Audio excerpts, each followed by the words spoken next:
Hello students, good morning. You are welcome in the online class. Students, in previous class we learned some topic of adaptation in animals.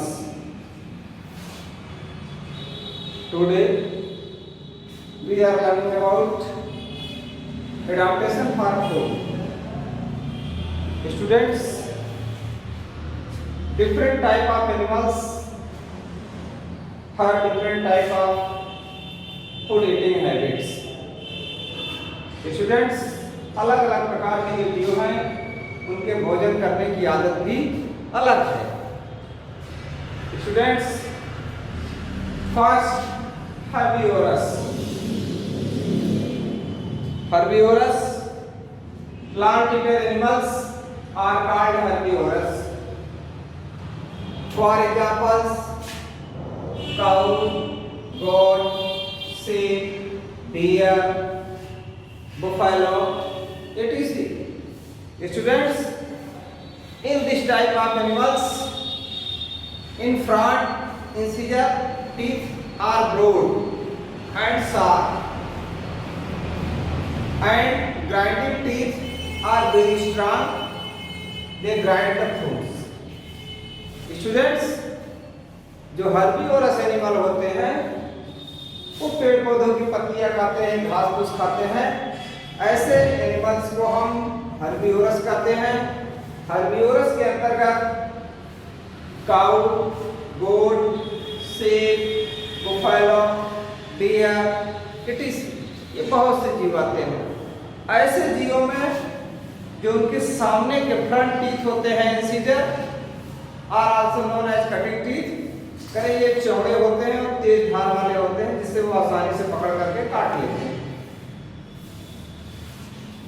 और इनके जो molars होते हैं, grinding teeth, students, वो बहुत strong होते हैं जिससे वो आसानी से भोजन को चबा लेते हैं. Next, carnivorous. Students, some animals eat the flesh of other animals. These are called carnivorous. These animals kill the other animals and take the flesh of these animals. Students, for examples, lion, tiger, eagle, etc. are the examples of carnivorous animals. Carnivorous animals have a sharp pointed teeth, canines. Students, canines are very strong hook-like structures. These are also known as hairy teeth. करें जो canines होते हैं carnivorous में, वो लंबे से मुड़े हुए होते हैं ये, और जिससे वह किसी भी जानवर को ऐसे पकड़ करके खींच लेते हैं तो मांस बाहर आ जाता है. ये जो उनके जो कैनाइंस होते हैं स्टूडेंट्स, वो बहुत ही स्ट्रांग होते हैं, तेज धार वाले होते हैं. जैसे लायन, टाइगर, ईगल, कैट, आप देखिए डॉग, इन सब में जो कैनाइंस होता है, कैनाइंस को टिगरिंग टीथ कहते हैं. स्टूडेंट्स, चिल्ले फाड़ने वाले दांत, ये पकड़ कर कैसे खींच लेते हैं तो आदमी या अन्य जीवों की जो मांस है वो कट जाती है, फट जाती है, जिससे वो आसानी से खाते हैं. Next, omnivorous. Omnivorous means, students, path-eater animals. Some animals eat the plant product and flesh of other animals. These are called omnivorous. Man, bear, crow, dog, etc. Students, path-eater animals यानी जो प्लांट प्रोडक्ट को भी खाए और animal meet भी खाए, ऐसे जीवों को हम क्या कहते हैं? ओमनिवोरस. में ह्यूमन बींग्स आते हैं, हम आप भी खाते हैं students. Next students, parasite. Parasite, some animals live in or on the body of other animals for their foods या obtain their foods. These are called parasite. Students, some animals live in or on the body of other animals for their food or obtain their foods. These are called parasite. For examples, take lice, mosquito. Students, parasite वे जीव होते हैं जो किसी जीव के अंदर या उस जीव के शरीर के ऊपर अपने भोजन के लिए निर्भर करते हैं। स्टूडेंट्स, जैसे हमारे शरीर के अंदर लीवर हो, टीनिया सोडियम, टेपवार, ये हमारे बॉडी के अंदर पाए जाने वाले अंदर पैरासाइट हैं। और हमारे शरीर के ऊपर जो पाए जाने वाले हैं स्टूडेंट्स, उसमें टिक, लाइस, मॉस्किटो, ये हमारे शरीर के ऊपर पाए जाने वाले पैरासाइट हैं।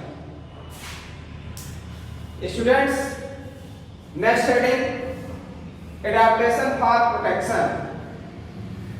Adaptation for protection, animal have developed some way to protect themselves from enemy. Different animals have different protective organs. They protect themselves from enemy. करें अलग-अलग प्रकार के जीवों में अलग-अलग प्रकार के प्रोटेक्टिव ऑर्गन्स हैं जिससे वे अपने शरीर की सुरक्षा अपने शत्रुओं से करते हैं। स्टूडेंट्स, जैसे ह्यूमन बीइंग्स हैं, वो लाठी डंडे लेकर दौड़ते हैं, बंदूक लेके चलते हैं, रिवॉल्वर लेके चलते हैं अपने शत्रुओं से सुरक्षा के लिए। ठीक उसी तरह से अन्य जो जीव हैं वो भी अपनी सुरक्षा के लिए नेचर ने उनको अलग अलग से ऐसे उनके बॉडी में ऑर्गन्स दिया है जिससे कि अपने बॉडी को प्रोटेक्ट कर लेते हैं। Camouflage, students, mimicry. Some animals like polar bear and chameleon have ability to blend themselves their surroundings. करें स्टूडेंट्स, कुछ ऐसे जीव हैं जैसे पोलर बियर और चैमलियन के बारे में कल हम आपको बताए थे कि जहां रहेंगे उसके अकॉर्डिंग अपना कलर चेंज कर लेते हैं। जैसे आपने चैमलियन की बात किया, यदि वह ग्रीन कलर के प्लांट पर है तो अपना कलर ग्रीन चेंज कर लेगा, और यदि ब्राउन कलर के तने पर है पेड़ के तो अपना कलर ब्राउन कर लेगा। तो इस तरह से जो उसके एनिमी हैं वो कंफ्यूज कर जाते हैं कि वह कोई जीव है या तो स्टेम है। इससे उसको बड़ी दिक्कत होती है स्टूडेंट उसके शत्रुओं को पहचानने में, इसलिए वो अपने शरीर को ऐसे बचा लेता है। Students,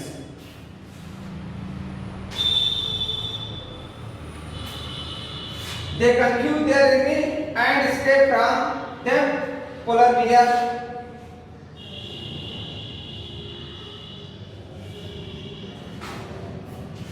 students, next heading, migration.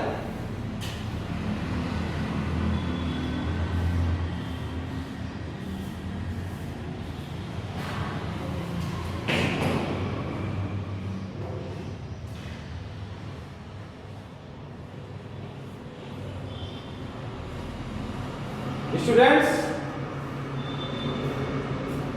next heading, migration. Some birds of cold region leave their home in winter season. करें, some bird of cold region leave their home in winter season in search of food, water, safe breeding place, etc. And they travel to warmer area to protect themselves from such cold.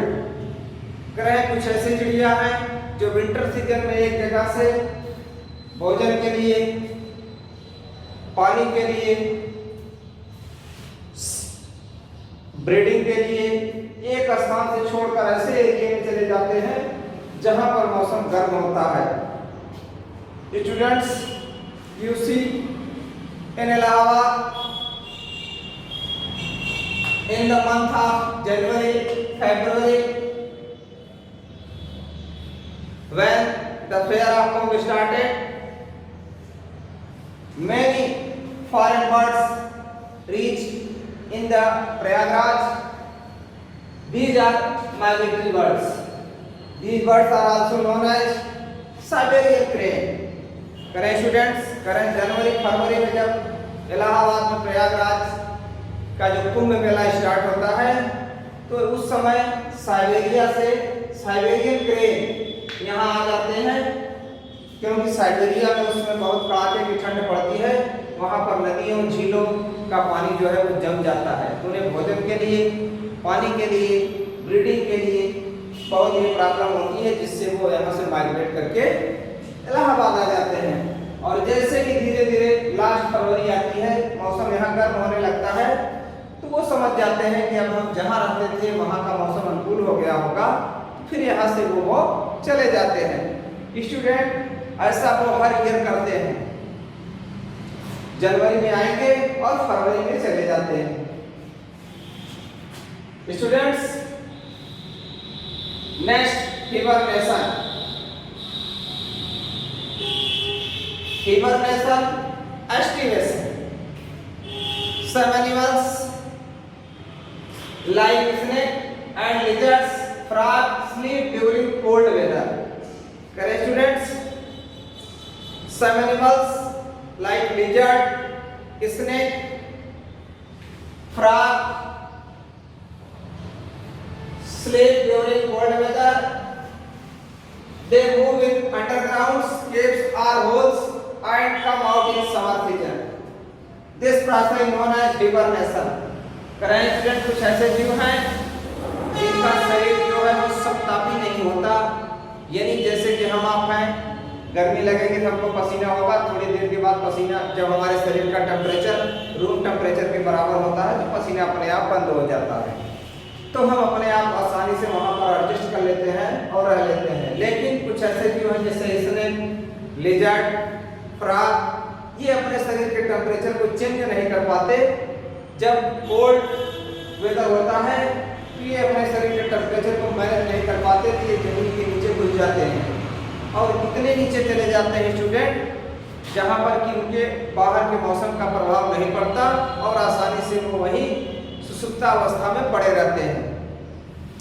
जब मौसम गर्म होता है वो धीरे धीरे फिर बाहर आ जाते हैं। जैसे आप देखिए अभी रेनी सीजन आने वाला है, अभी सभी जो हैं फ्रॉग वगैरह को अंदर घुसे हैं, जैसे ही बादलों की गड़गड़ाहट होगी वो समझ जाते हैं कि मौसम अनुकूल हो गया है, वो बाहर आ जाते हैं।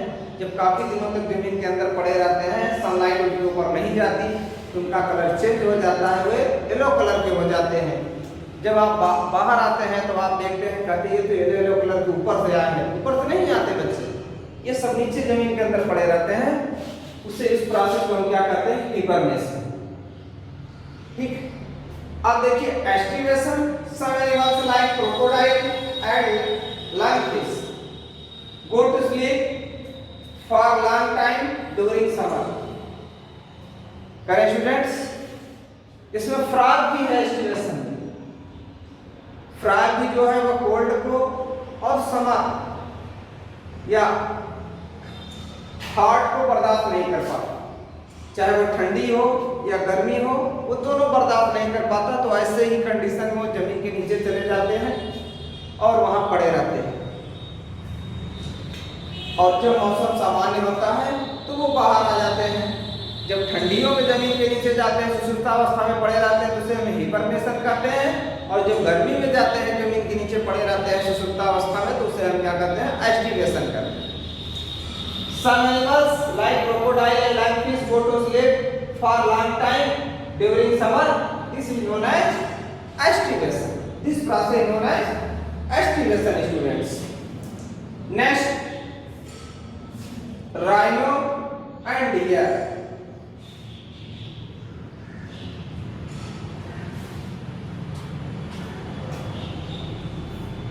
Students, rhinoceros and deer. Nature have provide two horns. These horns used to protect from our body from enemy. There are some animals like rhino and deer have horns to protect them from enemy. There are some animals like rhino and deer. Nature has provided two horns. These used to protect them from enemy. करें students, nature ने rhino को एक, dear को to horn provide किया, जिसका use करके ये अपने शत्रुओं से अपनी सुरक्षा करते हैं. Students,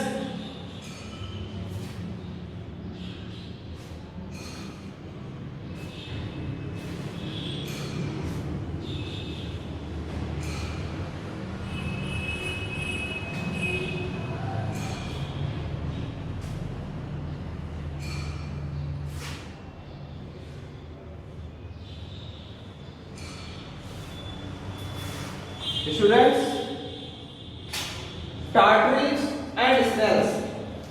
Tartarids and snails have the calcium carbonate कवच. करें, tartarids जब snails के बॉडी पर एक कैल्शियम कार्बोनेट का कवच होता है, जिस कवच से अपने बॉडी को प्रोटेक्ट करते हैं. आप घोंघा देखे होंगे, पहले तो वो अपना मुंह निकाल करके से डालता रहता, जैसे ही आप टच करेंगे वो अपना मुंह बंद कर लेता. बहुत कोशिश करिए, उसे खोल नहीं सकते. और आप कछुआ देखे होंगे, वो टालता रहता है, जैसे आप टच करेंगे वो अपने शरीर को, अपने सर को सेल के अंदर कर लेगा, तब भी आप उसे निकाल नहीं सकते. तो इस तरह से ये जीव शत्रुओं से अपनी रक्षा करते हैं, इसके द्वारा, सेल के द्वारा. हार्ड सेल होता है. Some animals like tartarids and snails have hard cells to protect from danger. Next,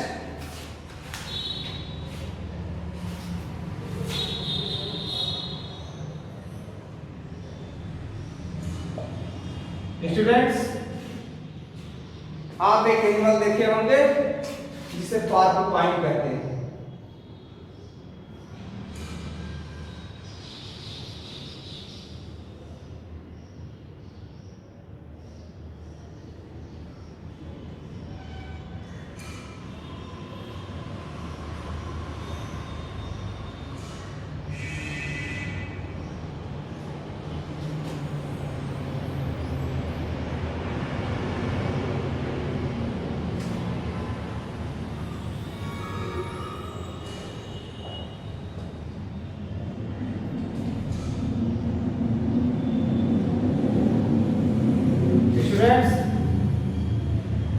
जो ये पोर्कुपाइन होता है, उसके शरीर पर ऐसे ये कांटे हैं, इसके